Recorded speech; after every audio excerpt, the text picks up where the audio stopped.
যখন কোনো কোম্পানি কোনো নতুন মডেলের বাইক নিয়ে আসে, ওই কোম্পানির উচিত কি যে বাইকটা এমনভাবে ক্রিয়েট করা যাতে বাইকটা এমনভাবে ক্রিয়েট করা উচিত যাতে কাস্টমাররা যেন নিতে উৎসাহিত হয়, অ্যান্ড বাইকটার আফটার সেল সার্ভিসটা যেন বাইকটা অলওয়েজ ভালো প্রোভাইডেড হয় আর কি। যেমন জিক্সার মোনোটন ছিল, 2015 সালে আসছিল বাইকটা, খুব ভালো পরিমাণের আর কি বাইকটা, মানে মানুষ কিনছে, মানুষ চালাইছে। এফজেডএস ভার্সন 2 ওই সময় ছিল, এখনও আছে, এখনও মোনোটন আছে, বাট তখন মানুষ ইয়ামাহা বাইক না কিনে সুজুকি জিক্সার মোনোটন বাইক কিনতো। ওই বাইকটা আপনার যে ড্রাম ব্রেক ছিল পিছনে, সামনে ডিস্ক ছিল, কার্বোরেটর এডিশনে ছিল, গ্রে কালার আর হচ্ছে ব্লু কালারের বাইকটা পাওয়া যেত ওই সময়। যারা আপনারা ইউজ করে আসছেন তারা অনেকেই জানেন। তো বাইকটা কিন্তু অনেক সেল হয়েছে। সেল হওয়ার পিছনে রিজনটা একটাই হচ্ছে আফটার সেল সার্ভিস ভালো ছিল, তারপর হচ্ছে বাইকটা মানে ভালো পারফরমেন্স দিছে। সব ওভারঅল মিলে বাইকের মানে বাইকে প্রবলেম কম ছিল, ইস্যু কম ছিল বাইকে। এই ধরনের রিজনগুলোর কারণে এই বাইকটা ভালো মার্কেটে ভালো পারফরমেন্স দিচ্ছে। বাইকটা মানে একদম ধোঁয়ায় সেল হয়েছে, ধোঁয়ায়।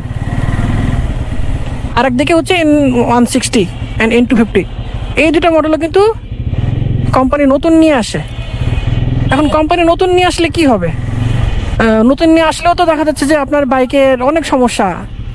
বাইকটা নতুন মার্কেটে আসার পর বাইকের সেলফ মোটর নষ্ট হয়ে যাওয়া, আইসিইউতে সমস্যা, আরপিএম আপ ডাউন করা, স্টার্ট বন্ধ হয়ে যাওয়া, ট্যাঙ্কিতে জং ধরা, এই ধরনের ইস্যুগুলো তো ছিলই শুরু থেকে। তো এই জন্য আর কি এই ধরনের ইস্যুগুলো থাকার কারণে বাইকটা মার্কেট ওইভাবে ধরতে পারে নাই। অ্যান্ড অবশ্যই কোম্পানির আফটার সেল সার্ভিসের কথা তো আমি অবশ্যই বলবো, আফটার সেল সার্ভিস খুবই বাজে ছিল, খুবই বাজে ছিল, এখনও আছে ভাই। খালি বাজাজ ফের আমি বাইক দেখা আমি বুঝি না, আদারওয়াইজ সার্ভিস খুব খারাপ।